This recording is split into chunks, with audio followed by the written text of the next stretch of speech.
tanggapan berbagai pihak terkait pengaturan kunjungan di Tengka. Baik, terima kasih. Tentu kita menyampaikan terima kasih kepada Komisi 4 ya, yang telah datang berkunjung ke Labuan Bajo. Izin ya, yang dibatasi ini kan hanya ke zona-zona spot yang ada di Taman Nasional Komodo, bukan ke Labuan Bajo, bukan ke Manggarai Barat. Ya, dalam konteks ini, ya, menurut pandangan pemerintah daerah, yang dilakukan ini tidak hanya sekedar ya solusi. Ya. Ini wajib kita jalankan. Jadi, apa tujuannya? Ya, pariwisata itu kita tidak hanya mengejar soal peningkatan kunjungan, tapi bagaimana menjaga yang namanya keberlanjutan. Bagaimana menjaga ekosistem yang berada di semua zona yang masuk dalam kawasan Taman Nasional Komodo. Terus yang kedua, bagaimana menciptakan pemerataan ekonomi. Ya. Kalau kita bertumpu kepada spot-spot tertentu, maka di sana akan terjadi penumpukan jumlah wisatawan yang berdampak kepada penumpukan soal pertumbuhan ekonomi. Jadi dengan pembatasan ini, dengan sendirinya mendorong kepada pemerintah daerah untuk mempersiapkan secara baik spot-spot yang ada di luar Taman Nasional Komodo. Dan terkait dengan ini, pemerintah daerah berharap sekali agar kementerian pemerintah pusat ya, secara bersama-sama menyiapkan seluruh fasilitas yang berada di luar Taman Nasional Komodo. Ya. Kalau semua itu sudah disiapkan, keyakinan kami, maka di sana akan terjadi pemerataan kunjungan yang dengan sendirinya meningkatkan ekonomi bagi rakyat yang berada di sekitar semua objek spot wisata. Terus yang terakhir, ya. Terkait dengan pembatasan ini tidak semata-mata urusannya Kementerian Kehutanan.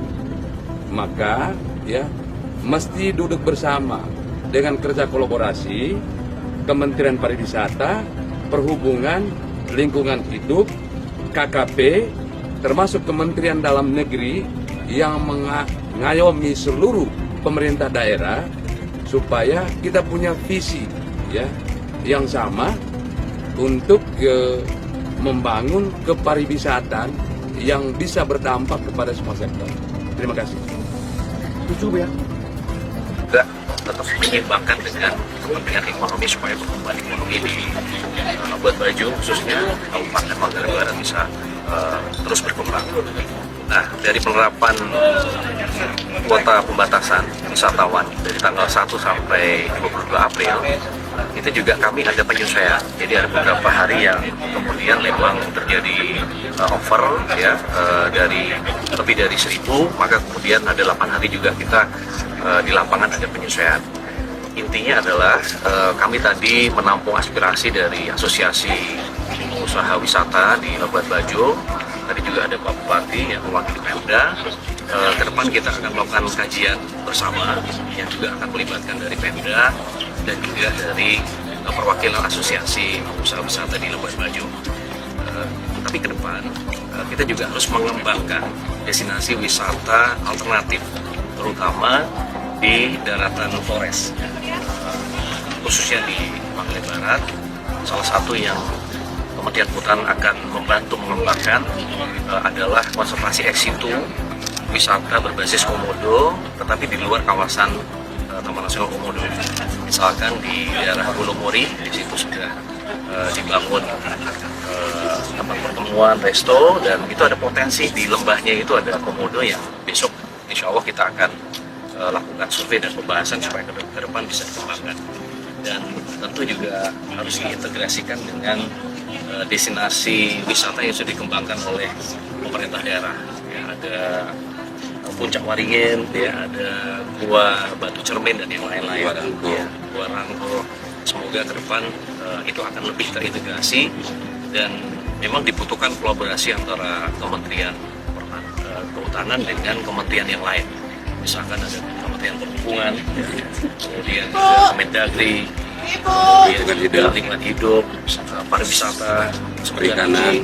dan KKP juga. Semoga ke depan dengan kolaborasi juga dengan pemerintah daerah dan DPR RI kita bisa mendorong pengembangan pariwisata super prioritas yang lebih berkelanjutan dan integrasi. Ya. Sebagai anggota DPR RI yang mewakili daerah pemilihan 1, Labuan Bajo, mewakili masyarakat Labuan Bajo menyampaikan beribu-ribu terima kasih kepada Komisi 4, kepada Kementerian Kehutanan yang hari ini secara langsung turun ke Labuan Bajo untuk mendengarkan apa yang menjadi harapan para pelaku wisata di Labuan Bajo. Ini menandakan bahwa negara mau hadir, negara tidak mau menjadikan masyarakat hanya sebagai objek pembangunan. Tidak boleh ada kebijakan yang diputuskan oleh pemerintah pusat yang kemudian mengabaikan aspirasi masyarakat yang ada di daerah yang menjadi objek kebijakan yang kita buat.